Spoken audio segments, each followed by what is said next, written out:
good to be with you all tonight, and welcome to our time of practice where we anchor this energy of the heart, of the metta practice as we remember together, we practice together.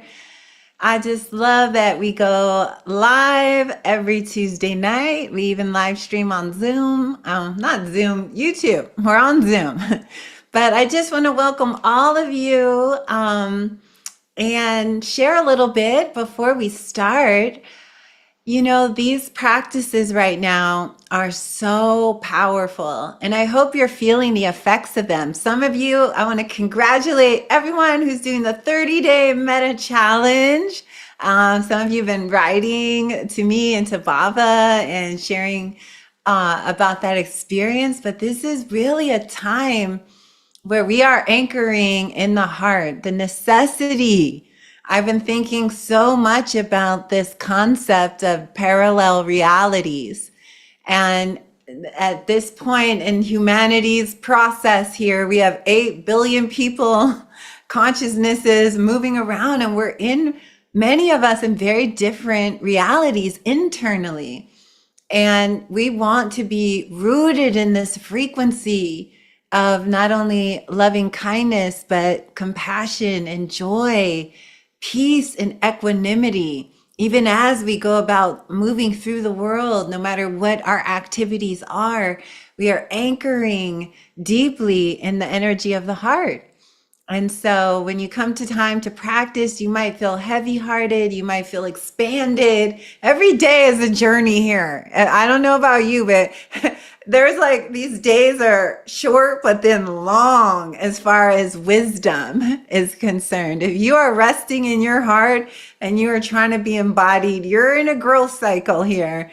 It's inevitable. All of consciousness is in a growth cycle, right? We are waking up to ourselves, to the truth of life in different ways. And as this tsunami of greed, hatred, and delusion rains down on the outside, we, underneath it all, the heart is the beating of the heart, that emanation I always see of the heart rising slowly under the surface in the ground. And we are joining with this collective as we do this class every Tuesday night. So we're going to beam out the frequency. I have my crystals. I have my altar, of course, with all my beloveds, Krishna, Buddha, Harriet Tubman, always, and Tara, Kuan Yin. And so as we anchor in, we're practicing for ourselves, but imagine we are the collective. We are the heart awakening to itself. And so this is a powerful way to view our time here, that we're doing this work for the benefit of all beings. So I'm honored to do this. Happy to practice metta. I too am working on that 30-day challenge, and I don't know what these moments right now. It's just so inspiring and also powerful. It's everything: the tears, the laughter, the joy, the letting go, we're in it together, everyone. Okay, we're all on this ride through this period of time, folks. And why don't you put in the chat, if you want, where you are logging in tonight? We always like to give our shouts out to everybody. Bava and I, of course, are in Atlanta, Georgia, from Dr. King's house. We are anchoring the light here. And so where are you at? Connecticut. I see San Francisco, New York. Of course, we always have Vancouver, Arkansas, wherever you are in your home.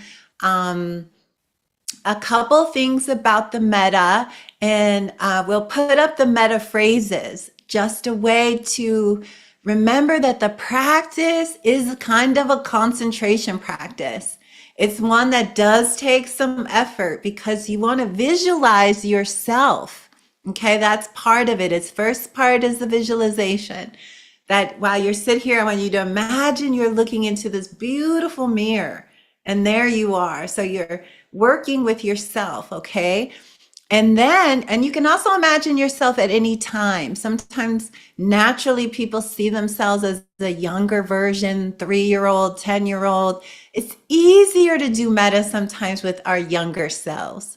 When we see that beautiful childlike image, our heart just melts spontaneously, right?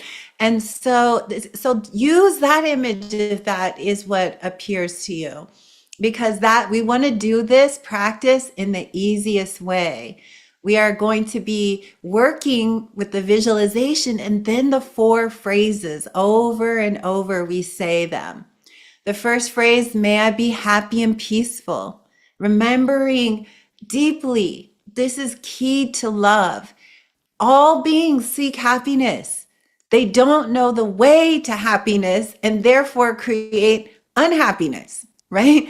But in the heart's longing, it's like, if I do this, I'll be happy. If I do that, I'll be happy. Not knowing the way. So all beings, the ants on the ground, the dogs, the trees, everything, nature longs to be happy, right? And so we say, be safe. May I be protected.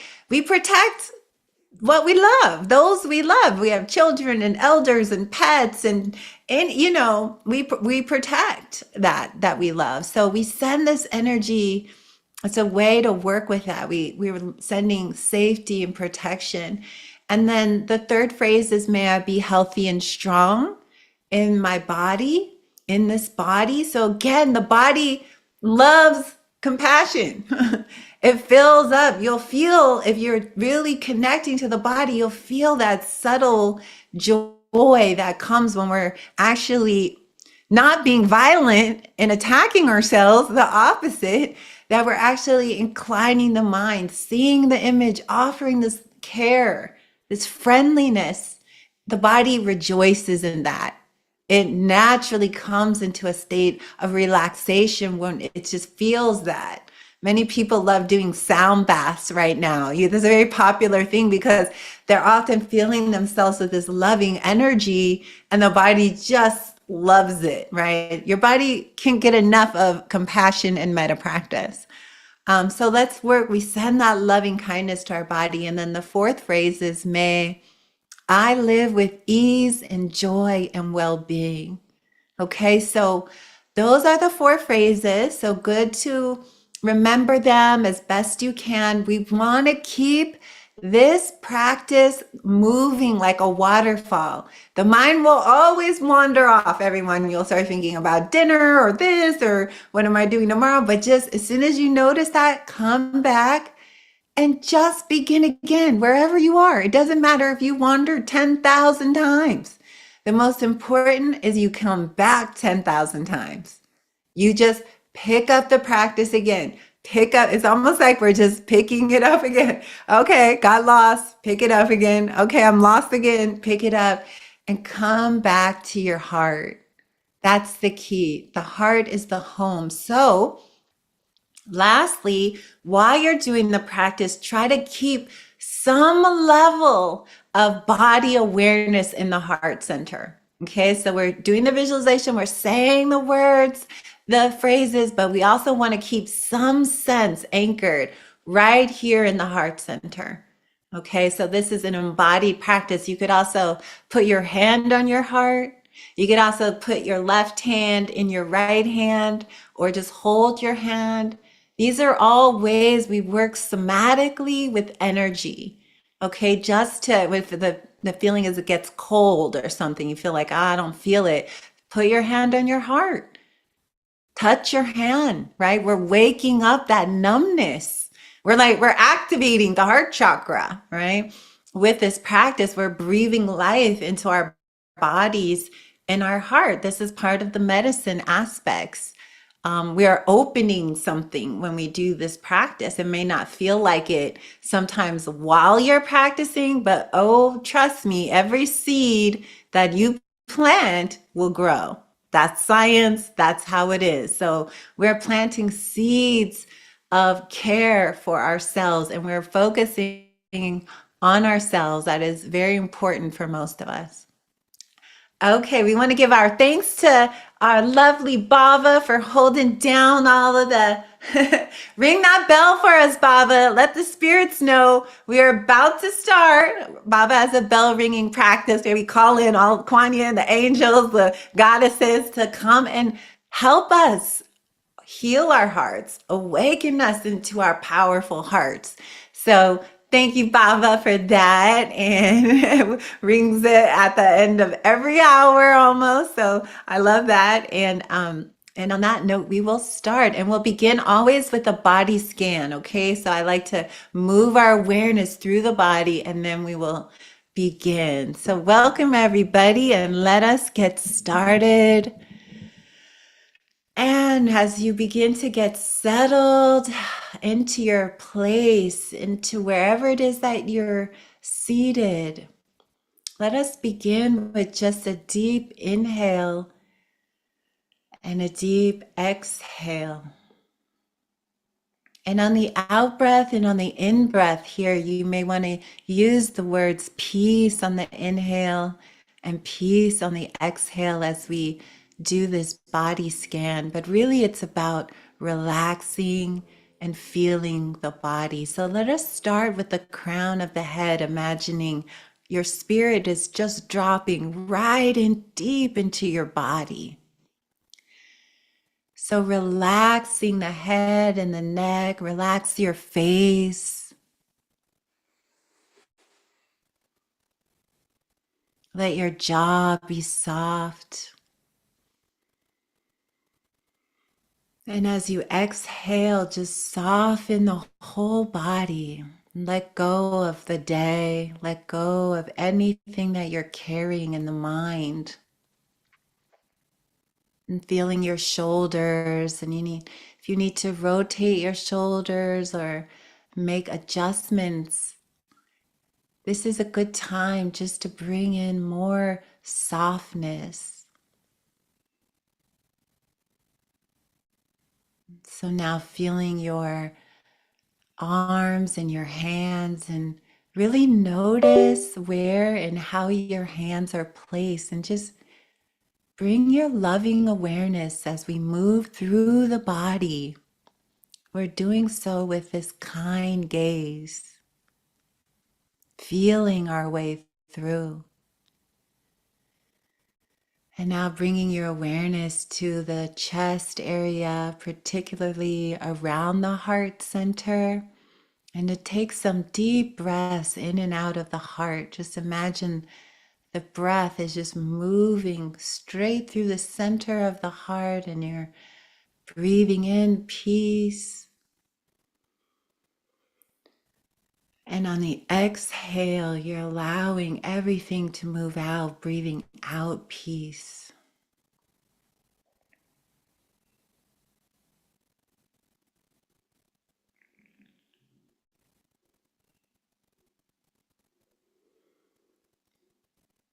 And softening any place that feels tight as you now bring your awareness deep into your belly.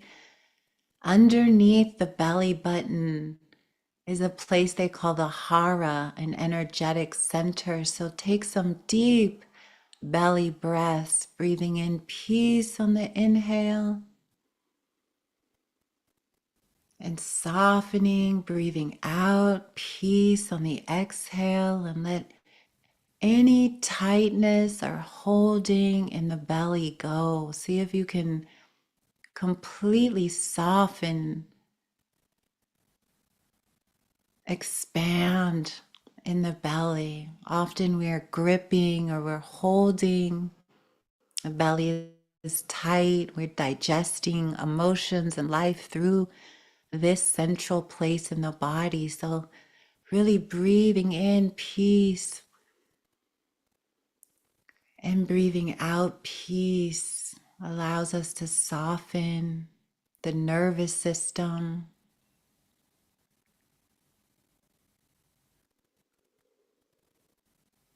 And now feel your sitting bones touching wherever it is that you're sitting, the chair or the bed. Feel the contact of your sitting bones on the floor.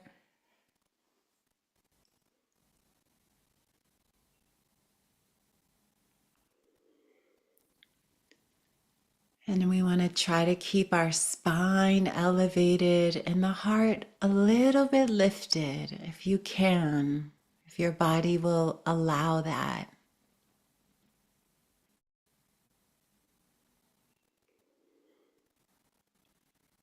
And now sweeping through the upper legs, and now bringing your awareness to your knees, and feel the knees in whatever position.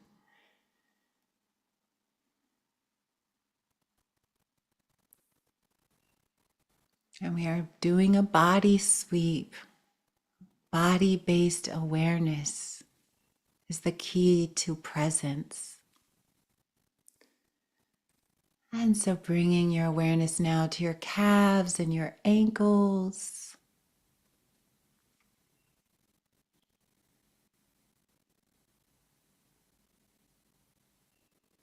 And then feel your feet. See if you can feel the bottom of your feet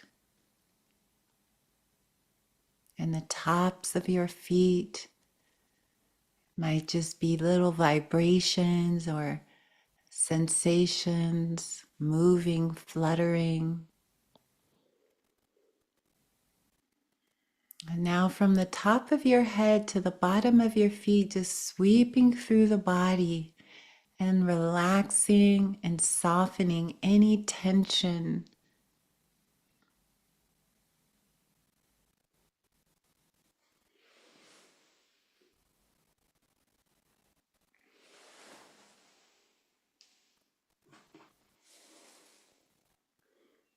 Allowing the whole system just to move and flow. And as you bring your awareness to the heart center, we'll begin to bring into our mind this image of ourselves.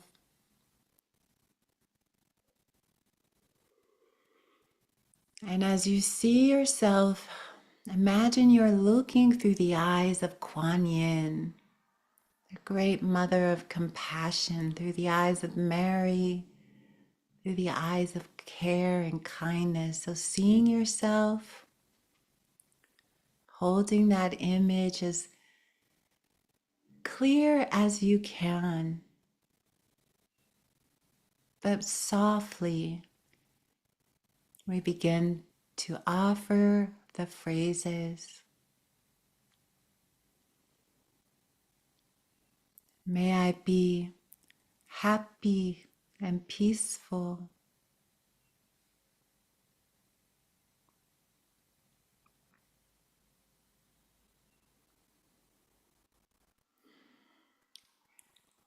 May I be safe and protected.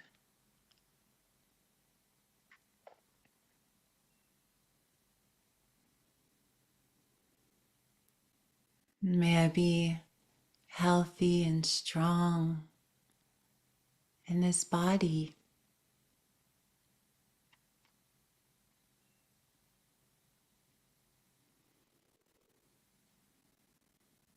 And may I live with ease and joy and well-being.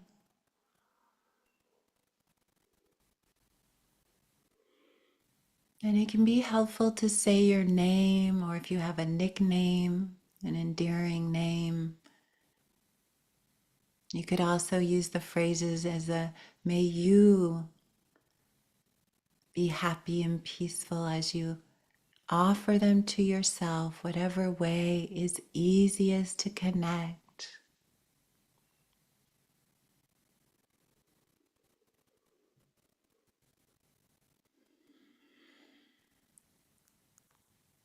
May I be happy and peaceful.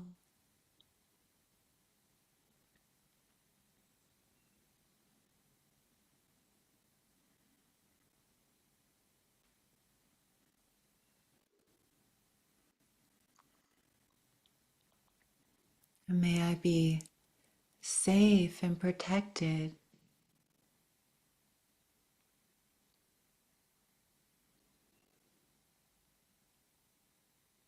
May I be healthy and strong in this body.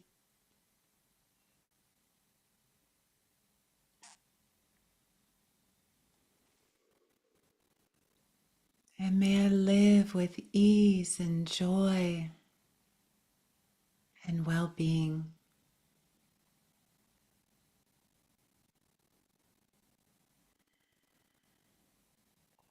And so going at your own pace, keeping the image and the phrases going on your own here for a little bit.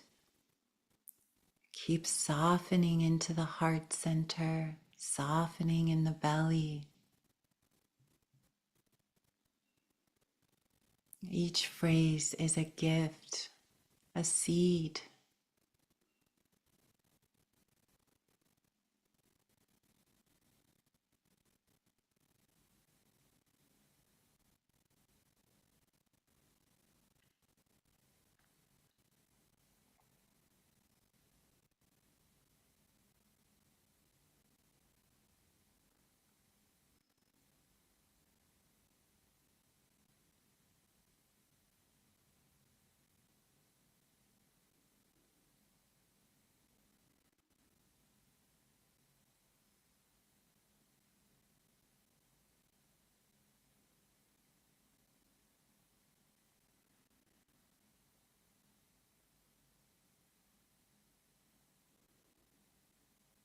And take your time, just one phrase at a time, one moment at a time.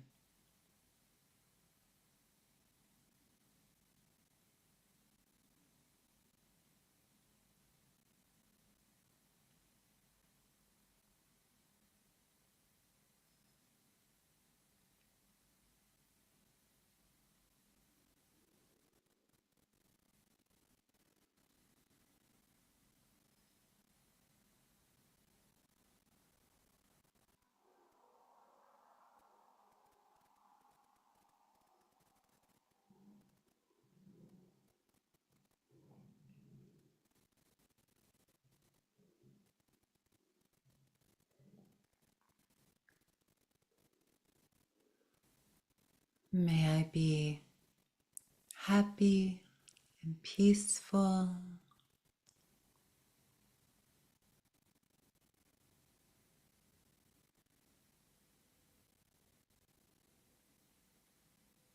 May I be safe and protected.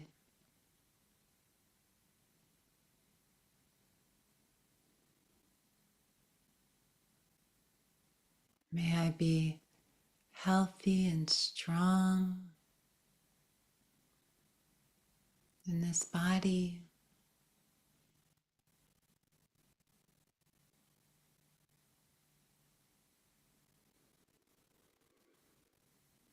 And may I live with ease and joy and well-being.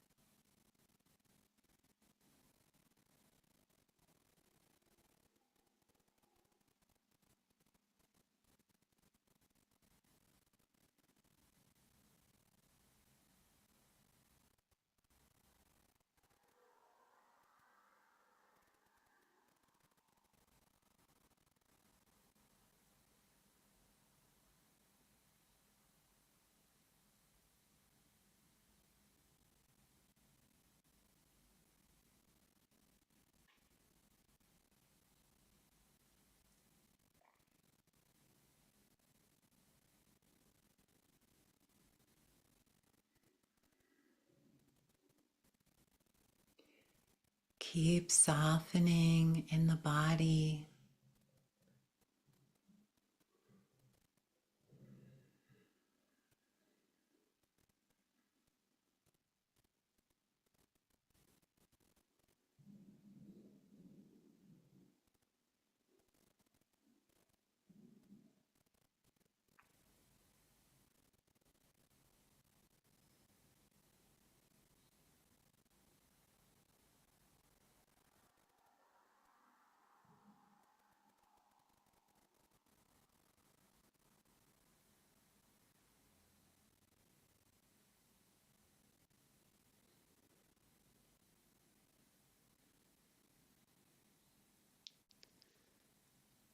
May I be happy and peaceful.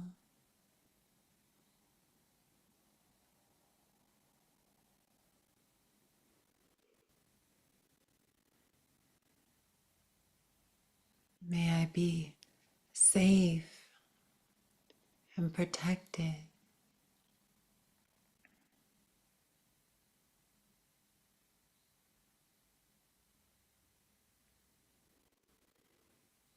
May I be healthy and strong in this body.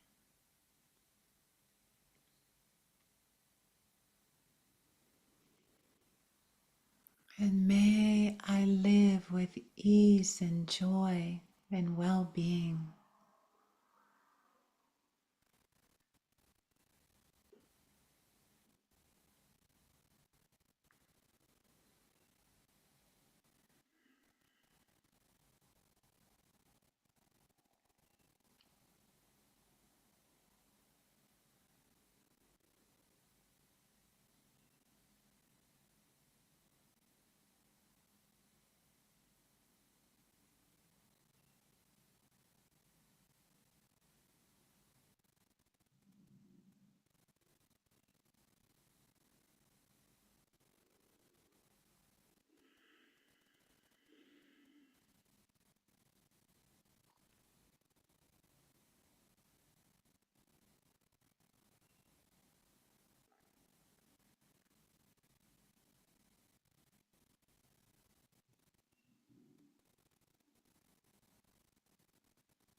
And if the mind wanders, just begin again. Just pick up the phrases, hold the image as best you can of yourself.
May I be happy and peaceful.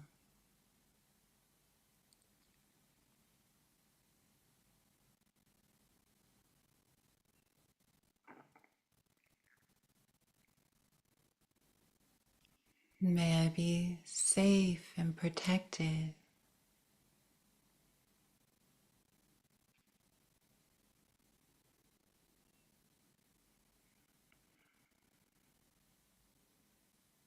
May I be healthy and strong in this body.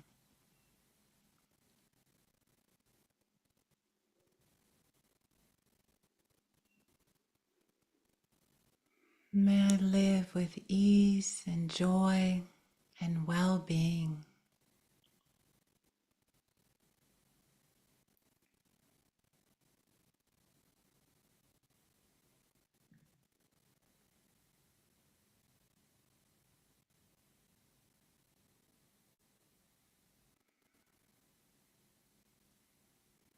Keep softening in the belly and in the heart center.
Remembering to see yourself through the eyes of the Great Mother,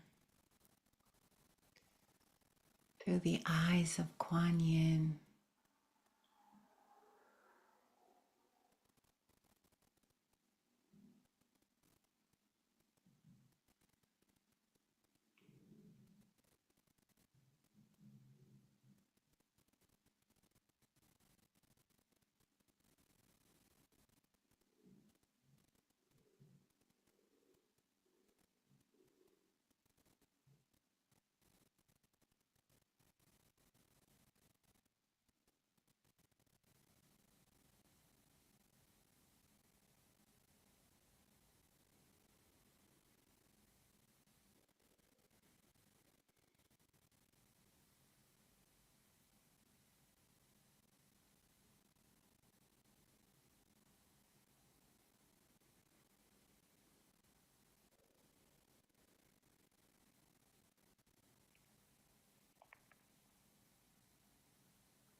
May I be happy and peaceful.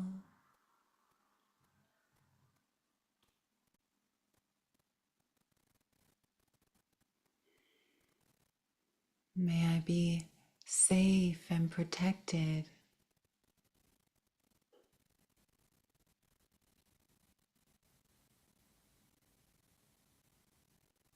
May I be healthy and strong in this body.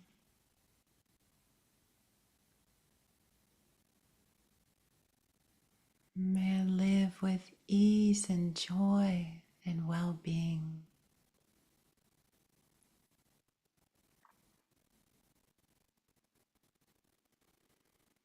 And try to keep the phrases continuous.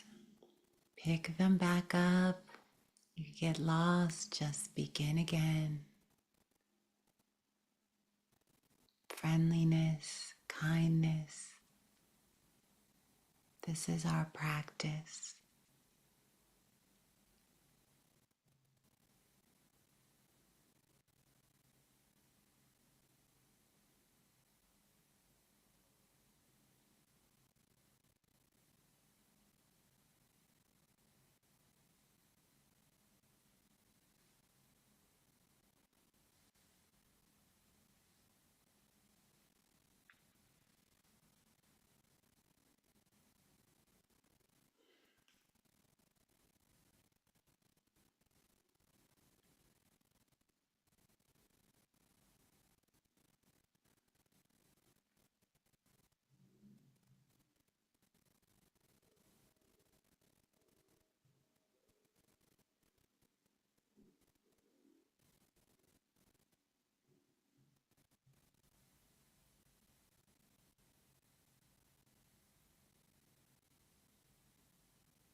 May I be happy and peaceful.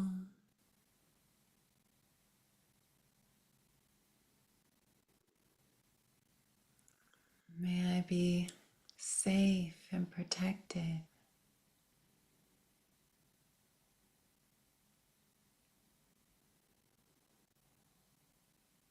May I be healthy and strong in this body.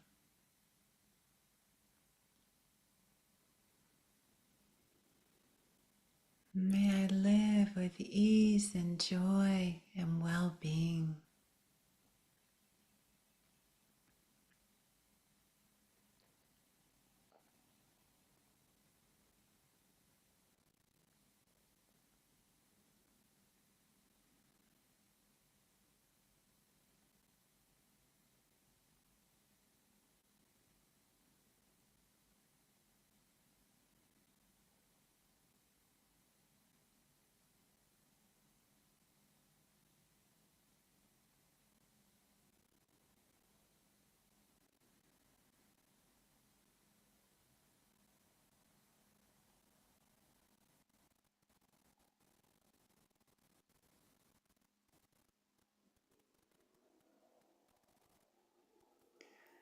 And keep softening in the body, in the belly.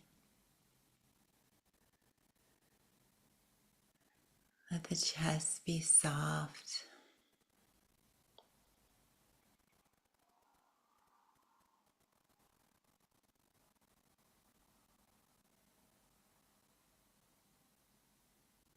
Hold the image of yourself at any time and place, as steady as you can, as gently as you can.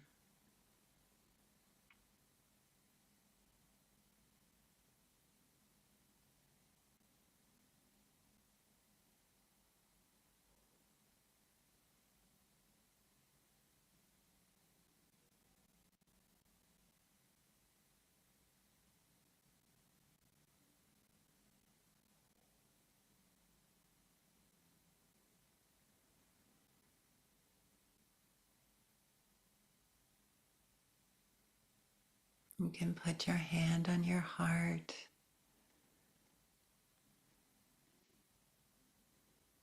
or hold your hand.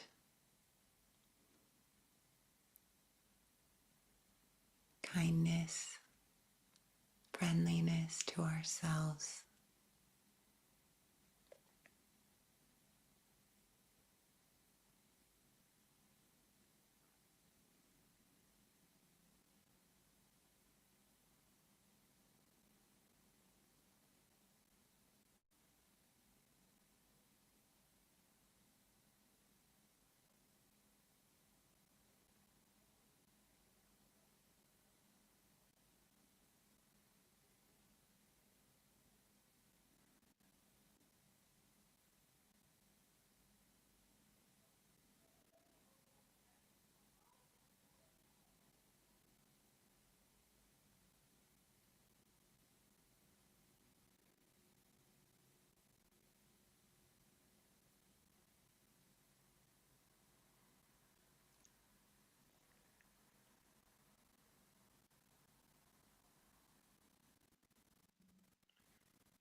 May I be happy and peaceful.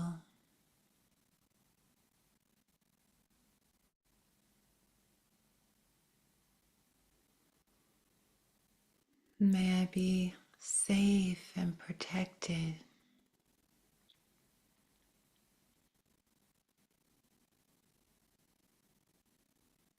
May I be healthy and strong in this body.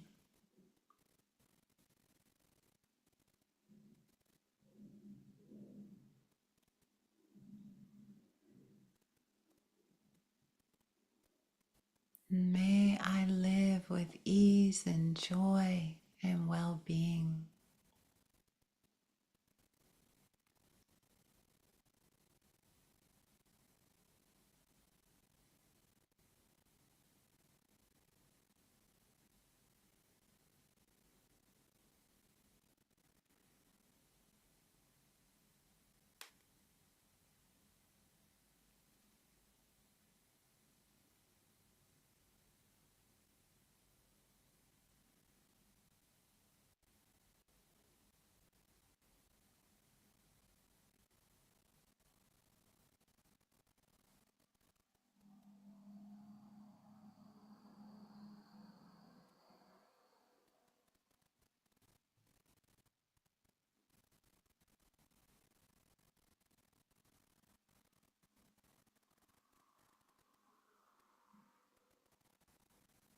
And see yourself with loving awareness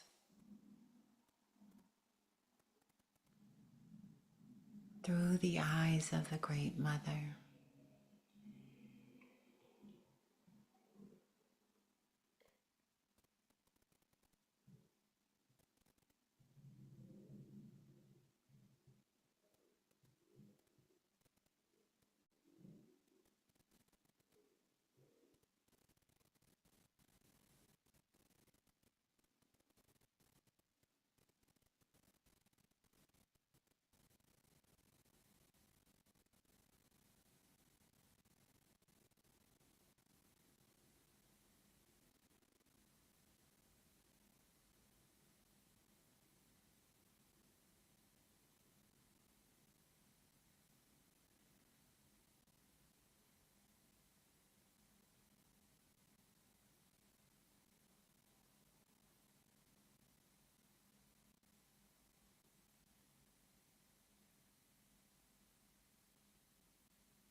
You can put your hand on your heart and say, may my heart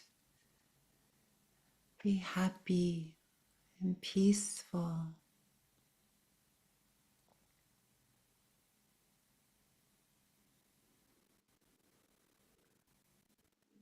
May my heart be safe and protected.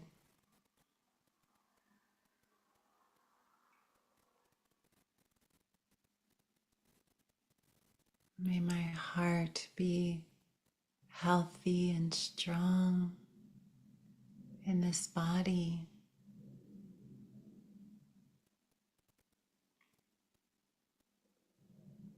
May my heart live with ease and joy and well-being.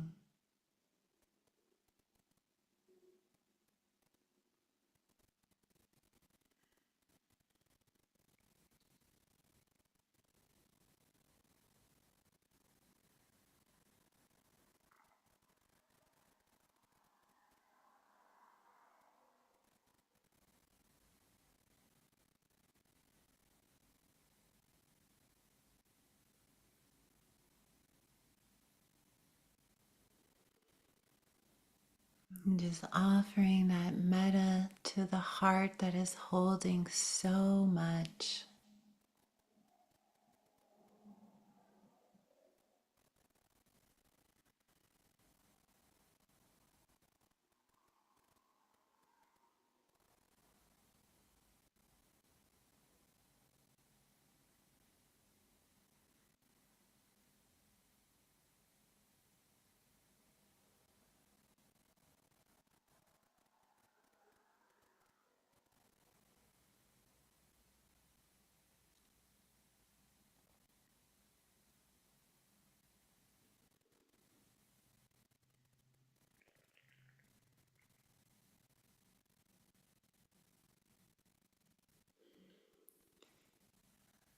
And for the last couple of moments of the class, I want you to bring your awareness to your heart center, and we're going to expand this metta.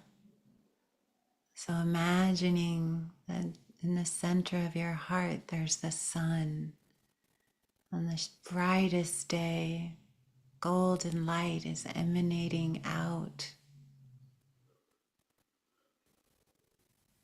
And as we begin to work with expanding the metta, bring in all of your family and your friends and your loved ones and children and co-workers and neighbors and communities, all the beings who are gathered here tonight. And we presence them all in this great light. May you all be happy and peaceful.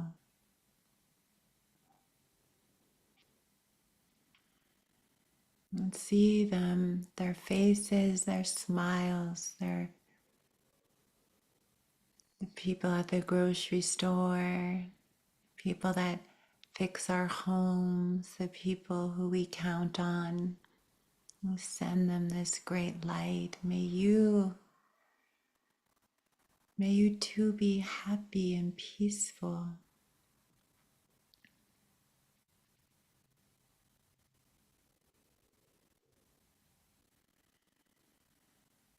And as we keep shining this light out, imagine it's growing brighter and brighter, including all of the people in the neighborhood you live in the city, in the state, and in the country, and all the countries and nations and continents. May all beings on earth be happy and peaceful.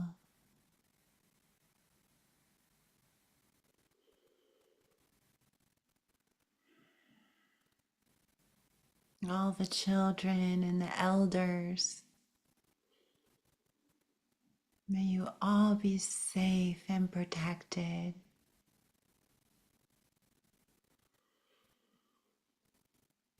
And as you breathe through the heart, let this light of the sun go out farther and farther to the whole planet, the oceans, the animals, the sky, the ground, the earth. May Pachamama, Mother Gaia, be healthy and strong.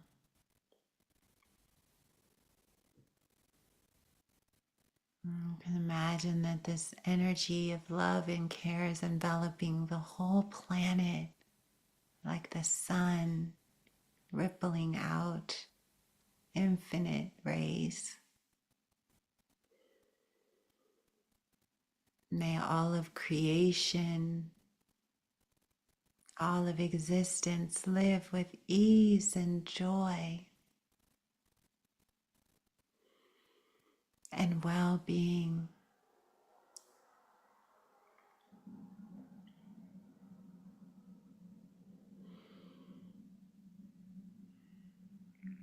And as we close out this session, we bring our hands together at the heart position in prayer. And we bow to all those who have walked the path with great love and wisdom, who do these practices, who rest in the great heart. And we invite them to walk with us, the Buddhas, the Bodhisattvas, the angels, celestial ones and devas, to guide us deeper into this medicine path of compassion. Om Mani Padme Hum. Bow to your own practice, the goodness inside of every one of us. We give thanks.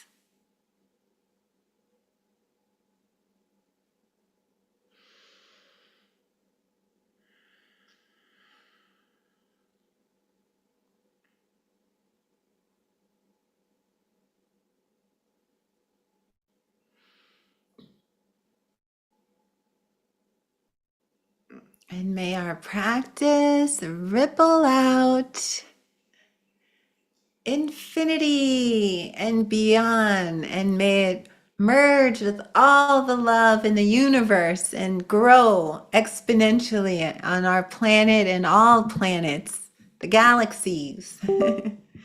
Thank you all. Wow, that was a good one. Whew.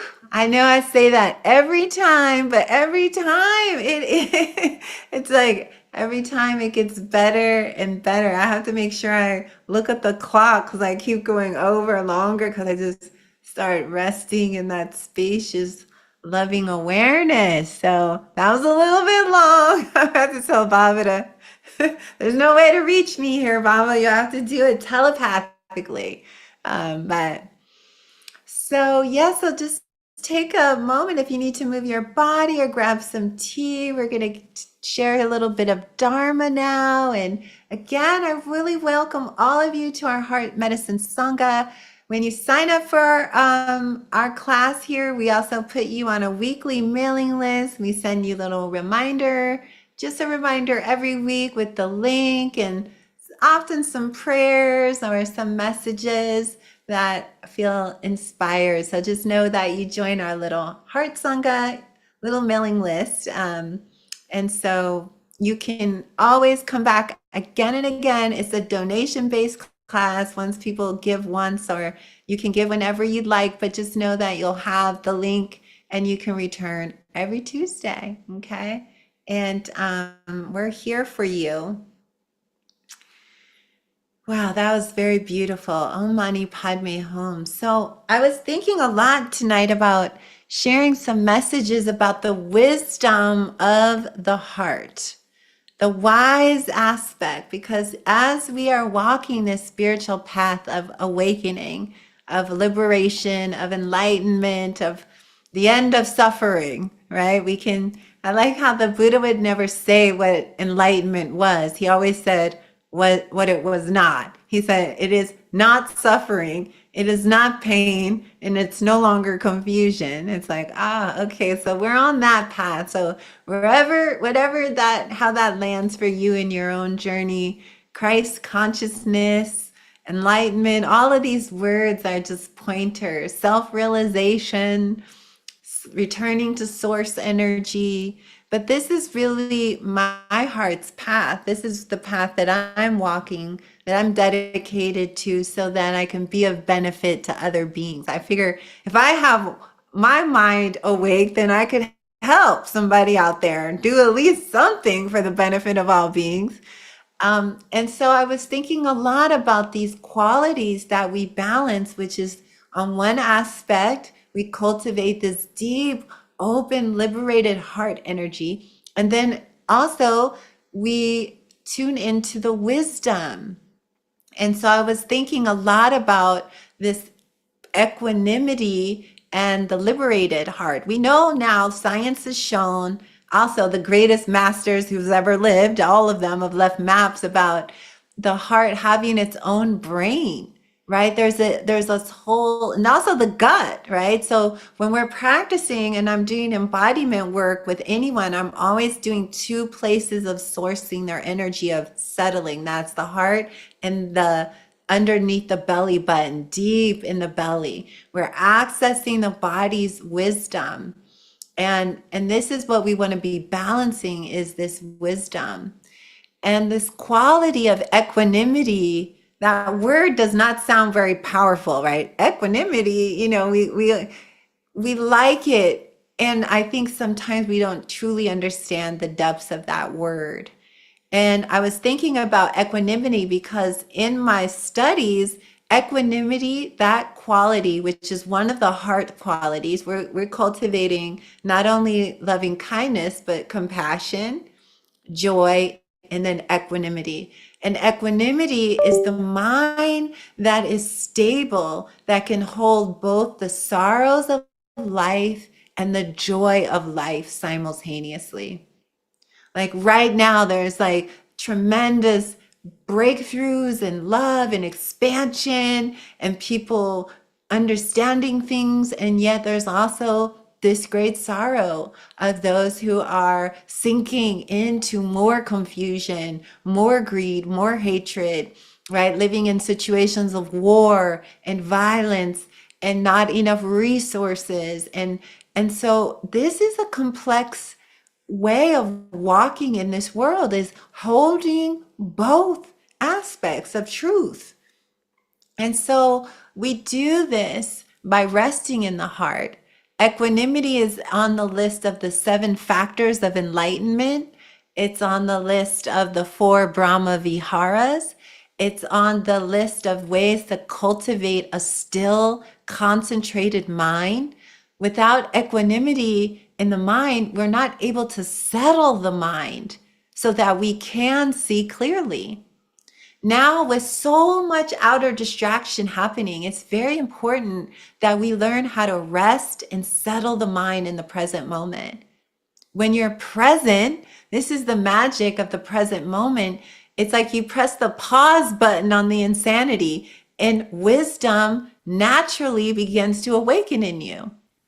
It's like you're connected to source energy. The moment one crazy thought ends, right before that next one picks up, everyone, there's usually a split second, right? Where we're like, and then we're off again on the next, tangent. Well, the mind's doing it, right? It goes on tangents every second, right? Most of this in our poor bodies are like, our body's just thrown around on the winds of whatever the mind's tangent is. The body's like, oh, are we dying right now? Okay, I'll prepare. This is happening, and nothing could be happening at all. It's all just in our mind. We create the story, and then the body is experiencing that. That is exhausting, is it not, everyone? This samsara, we're just thrown around on and we don't know how to turn it off. And we don't know how to be present in the moment.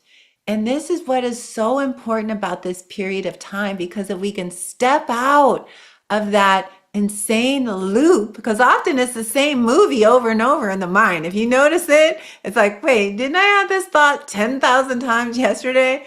Try 10 million times over the course of like a year even, right? So the mind loops in these patterns. And so the wisdom faculty is the heart saying, stop, press the pause button, and rest with equanimity in presence. And when we're in the present moment, and that present moment is infused with that metta, guess what, everybody? We love to sit in meditation.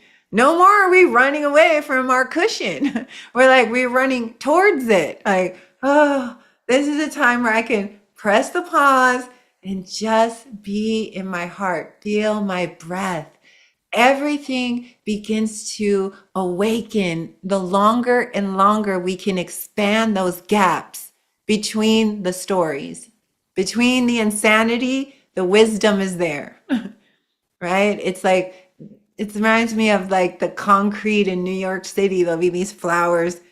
You can't stop them from coming up through the concrete, right? The wisdom is there. It's obscured by the habitual mind, and it's getting lost and then addicted to the nightmares that it tells itself morning, noon, and night. What is so challenging about this time, everyone, is that many people who don't have that equanimity are very susceptible to the amplification of the external world, right? Those voices that have just taken over the airways. We have to intentionally spend time turning that off, going within, resting in the heart. And then the more we expand that time, the more the mind naturally begins to free itself. We become stronger and we become more equanimous. We're not so thrown around on the winds of change, right? We're able to be upright when life is lifing. Baba and I had this long conversation last night about the respect that we have for our mothers. Lord, I'm my grandmother. I mean, the things that happen in their lives and their ability to pick up and keep going again, right? It's like, I'm going to steer this ship with kids and husbands going crazy and abuse and poverty and all of the things, and to keep coming back to the heart. I have a lot of respect for my mother. She's certainly not a perfect person, and she had so much trauma. Her life was so painful long before I was even born. But the ability to be resilient is that we're able to sail our ship. We've got some hard days ahead. I don't want to be like Dr. King, but we do. And the days are hard because the collective uncertainty is loud, right? As these things are collapsing, where do you go for refuge? Where is the deeper wisdom? And that is going to come through the wisdom of the heart and us being able to rest in presence, equanimity. We have to allow these cycles to come and go. All life is impermanent. Everything that arises passes away. This is the great truth, not only of the Dharma, but the great truth of the universe. We appear here, we dance together, and we disappear. Beings are appearing and disappearing by the second, right? Unknown, right? We have this moment together, but we don't know what tomorrow is going to be. We don't have to project negativity into that uncertainty, because a lot of times impermanence can be beautiful, right? It's like, it's part of this expansion is change, change, change. But what can be steady is the heart through it all. Where do you come back? The heart. Where is the safe place? The heart. Why are we doing metta? To train the mind to rest in that frequency, to become wise in the heart center, right? Wisdom means I can hold everything without prejudging it, right? We don't know. We know revolution is happening, but we can't fathom what can unfold, even moment to moment, as moving so quickly, but we can begin to rest in the heart, rest in the body, and trust. This is universal law. Everything arises and passes. The only truth that exists, the Buddha would say this often, the only truth is of impermanence. Moment to moment, second by second, all things are subject to change. We're not failing because change is happening. This is the law of the universe, right? Because your relationship might have not worked out, it's not a failure. It's the law of the universe. People die. Why? It's not, we didn't do anything. God didn't punish them. It's the law, right? Everything is in a state of movement and flux and flow. I want to just share with you, and I wrote about this story in a fierce heart. It was in a chapter that I titled Hello, Goodbye. And that chapter came out of a retreat that I'd been on with a friend up in the mountains. It was in California. I was at that time, I was living in a Buddhist activist house in Haight Ashbury. I kid you not, right in Golden Gate Park. I lived that whole life out. This is so long ago. And so we were in a radical Buddhist activist house with four people. And so it was a little chaotic over there, as you can imagine. And so a friend of mine said, "Well, let's go do this retreat up in the cabin in Sierra Nevadas." And a friend of ours had this gorgeous cabin that was very magical, and this magical cat that lived in the cabin and all these little animals. And we were like, yes, let's get out of the city. Let's go up to the Sierra Nevadas. And we went up there and we were doing a retreat and we were sitting very silently outside. We were in this beautiful garden. And I remember I was sitting underneath some trees and I was just very still in meditation. And he was doing walking meditation. And we were in silence that moment. And I remember looking up and all of a sudden it hit me the insight, hello, goodbye. And I saw everything. It was like everything started speeding up in that moment. I saw him, I saw me, I saw that land. I saw it all like, oh, we're having this beautiful meeting, but there will be goodbye. And I started to see all of life. And I was like, it was also sort of went through a fast track through my whole life of everyone that was like, hello, goodbye, relatives, parents, people, experiences, painful, loving, all of the journey. It was like the shamanic journey unfolded and everything was like, hello, oh, but goodbye again. Oh, hello again. And I remember I didn't even realize until I was like, wow, my whole face is wet. Tears were pouring out.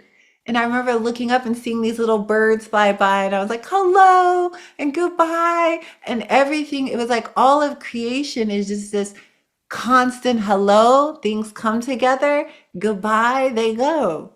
Even these crystals on my altar will be gone at some point. They'll naturally break apart the atoms and they'll go back into something else. Like this is the heart wisdom is hello, goodbye. So I remember I sat for hours with tears and I remember I was thinking this must be what all of the sadhus at the Ganges, they just cry out on the Ganges and roll around in the ash because they just see hello, goodbye. How do you live with this? It was like I was having an expanded insight. And it lasted. I remember I told my friend, he was like, what is going on with you over there? I was like, hello, goodbye. Everything is just that. And he was like, okay, okay. But even when I went back to the city, for 4 days, I lived in a state of the most incredible. I couldn't really handle it actually because it was so poignant. Everyone showed up at my house. I would walk down the street. I was like, I was seeing all of creation as this hello. And then the moment it would leave my eyesight, I just thanked it. And there was gratitude and magic. And actually, I couldn't hold that. So the experience began to fade. It was like, I was starting to go back to my normal view and thank the Lord because my friends were all, spring is definitely gone crazy up on her retreat. And because I just kept being, just everything was so fresh in the moment. It was so impermanent. And even though everything kind of came back together, it didn't come back in the same way. There was a deep recognition of that truth. Like I am here in this moment. And what that did was it led me to loving that moment even more, right? Because, hello, look at the magic you all we have here together in this moment. Pretty soon we'll be going goodbye. And we'll be, it's like these moments we have, even virtually, are so poignant. The heart understands hello, goodbye. The mind does not. The heart has been here. It understands hello. And we could hold on to people and things and ideas and jobs and money, but at the end of the day, it goes when it wants because it was always going to go, right? Nothing can be held on to. And to live with that is a kind of vulnerability. We live with that radical truth that every all is impermanent, all systems, all people, all political parties, all relational, all whatever it is that we build ourselves up on. We know it all gets washed away at some point. Identities change. People change. One day they might be a he, then they're a she. I look at it as the law of change. Okay, here we are. We're meeting new again. Everything is doing that. And so I want to remind us that when we rest in that truth, we become equanimous. We don't grasp as much because it's the grasping that is the suffering right now. It's trying to hold on. And you see that all over the world. You see that in political parties trying to hold on or go back to something or try to make things right. And it's like, you know, we're like Pema Chodron, the great nun, used to say, we're like children in a boat trying to hold on to water, right? It's ungraspable. So right now there is this radical letting go, right? Letting go and trusting that all is impermanent. Everything that arises passes. Nothing stays long. Even if it feels like I was 50-year thing, but 51 years, it's done, You could have a long patch of something, but the truth is it will end at some point. Everything does. Everything, I always used to say, everything has an expiration date, even the strawberries in your refrigerator and the body, right? Everything goes back into the earth. It dissolves and morphs into something else. God is change. All is impermanent. Hello, goodbye is the truth of life. And the more we align the heart with that wisdom, the freer we will be to not only show up for ourselves, but will love fearlessly. We'll appreciate the gifts of the beautiful spirits that are walking by our homes, the flowers right now, Georgia's so gorgeous. It's like the blooming flowers. I just walked down the street and I'm just like, oh, and it's impermanent. They weren't there 3 weeks ago, or they were in a different form, right? But now it's like everything, all the trees and all the cherry blossoms and all the flowers. And it's like everything just woke up in Technicolor. And it's like there. And I just keep appreciating it. Every day I go on these walks. I'm like, my flowers.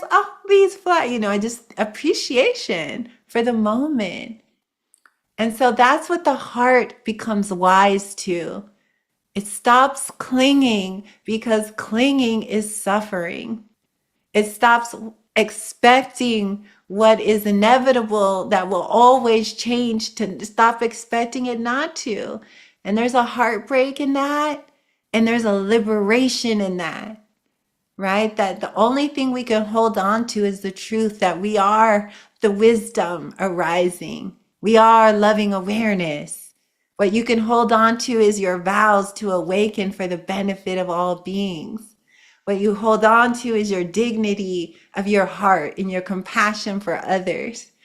That's what's worth holding on to. The circumstances of our lives right now are cosmic. All the things I've been experiencing in the last year is like, oh my God. And you just have to keep letting go. And that's what Bob and I were laughing. We're like, keep letting it go, right? The more I read, and I say it without this heart class, reminding me, I'm here talking to myself. This is my great reminder. I love it. Because you know what? I will forget this in an hour, and every time I remember, it goes deeper. That's why repetition is key. We have to remember about every minute on the hour here in this time, because that tsunami of delusion is so great. We forget the truth of things, right? We forget that this is the heart's wisdom. The heart knows how to grieve. It knows how to let go. It knows how to hold. It knows the truth. The truth of life and impermanence is in our bodies, it's in our DNA. These bodies, with all of this wisdom over infinite lives, has seen change, change, change. The only thing that is constant is change. And there's a hardness at times to that because we love consistency and we can be consistent in our practices. We can be consistent there, be a consistent friend, be a consistent, benevolent being in your world. That's where you get consistent. Get consistent in the places that you can actually be consistent. The outer world right now, it is all like it's like Play-Doh. It's like castles built on sand right now, everyone. Right? When those waves start coming in, you can build the most elaborate sand castle. We used to do that when we were kids. My mother, when I was a child, one of the things that she loved was we lived in Long Beach. So she would drive us to the beach and just be so happy to just lay out on the beach with her books and let us run for hours and hours and hours. And we would build these castles, but then the waves would come in and we were like, no. And then I remember just staring like, I guess this is how it is. It gets washed away. The house we built for so long, it's all gone now. And I used to look at my sister who would be very upset, but I would just say, well, it is what it is, Hopi. Let's go on to the next thing.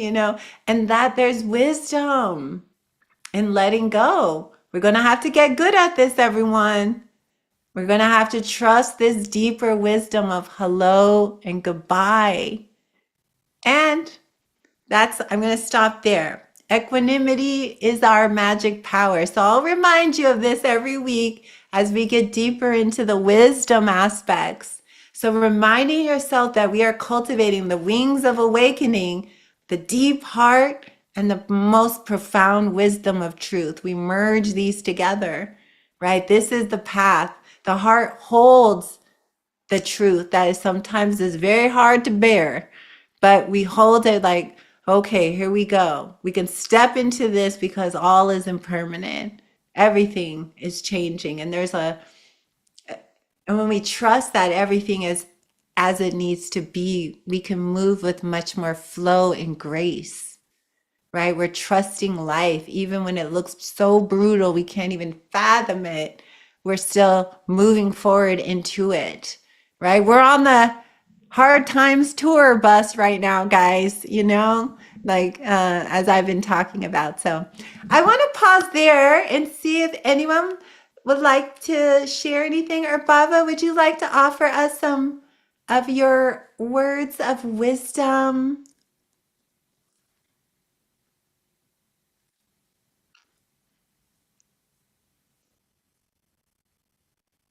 Hi. Namaste, everyone. Yeah, it was beautiful. The practice tonight, and actually, it was wonderful when you were reminding having that part that you shared around thoughts, right? Because there's so many thoughts that I could say for myself, because I love analyzing different situations and information. And one of the things that has really helped me, especially now, because we talked about our moms and different things, especially with some of the taking care of my mom as she becomes more of the elder with my Aunt Lily, who loves you also very much. Sometimes I can tend to go to thoughts of worry and it really pulls me out of my heart. And one of the things as much as I can remember, is when those thoughts catch me and catch those thoughts, I just remember inwardly affirming just a thought. And I really use that just a thought, affirming and breathe it back into my heart. And just really try to ride that wave of the heart as much as I can. And thoughts will still come, but every time that thought comes of worry, just a thought. So it's interesting you talked about thoughts, and really I do that. That's really that bridge for me back to my heart center and just continue to go back and forth. So I do find that there's this play between I'm learning how to honor my thoughts though, and not because I used to get very adversarial to that and just really continue to remember that, yeah, it's just a thought. And can I make this not make me wrong for it, but to breathe back to this heart and create this spaciousness there. So that's what really been helping me because, as you know, there's different things I'm navigating, just really supporting my mom. And my mom has really taught me that too, because as she dances with the some of the challenges of her mind with some of the mental health things. She has heart more. She's taught me so much about heart and how she really knows how to care and serve people with her heart. So even though sometimes her mind takes her to a different place, her heart is still there, and I can still feel her heart, even when there's times where I feel like unintentional harm was caused, in our relationship. So it really helps me a lot. So that's what I want to share. Oh, thank you. Yes, and I think all of us right now have to be careful of that catastrophizing mind, right? It just, we'll be having a beautiful day and then it just hijacks us, right? We see something and the next thing you know, we're spiraling. And we can get triggered by a parent, someone having mental health issues, the leaders with their mental health issues. I mean, it's just like mental health issues going on and on. But we have to remind ourselves this too, that it's not really personal. It's just greed, hatred, and delusion.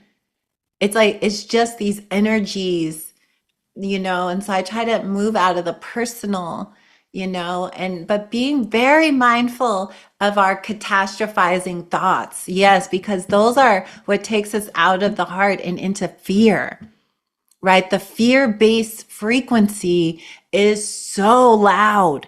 Everyone's terrorized. What do we do? How do we do this? What's going to happen? It's their fault. It's their fault. It's their, and no one's resting in their bodies. And you can just spiral out. And the news loves it, everybody. They're like, more viewers, the more crazy. It's just like a reality show going off the rails. So the more frenetic and sensational the story is, the more it's clickbait, right? For all the panic people, look at that story. Let's, so it's a game on itself. So remember that there is a peaceful place that you can return to. Okay. And that is the meta. That is like tune out, practice, see how you do with this 30 minutes a day of just noticing to create a kind of, practice time, carve it out as your sacred time where you turn off everything. I have guided meditations on my YouTube channel, this exact one. I can post this exact class on my YouTube channel. You can come back to this night and listen to just the meditation. So, there's there's ways to keep nourishing your heart. Okay, everybody. So, oh, just so happy you're all here. And thank you all if you want to make donations to our class. That's so appreciated. It all goes to helping us edit and keep going and provide staff support. So thank you all for your generosity. Every time I receive it, we always go, yay! And so we love you all. And I send you all of our love. And let's take the mute buttons off so we can say goodbye to everyone. And I love to look through and see all your beautiful faces, Dr. Deb and Deb.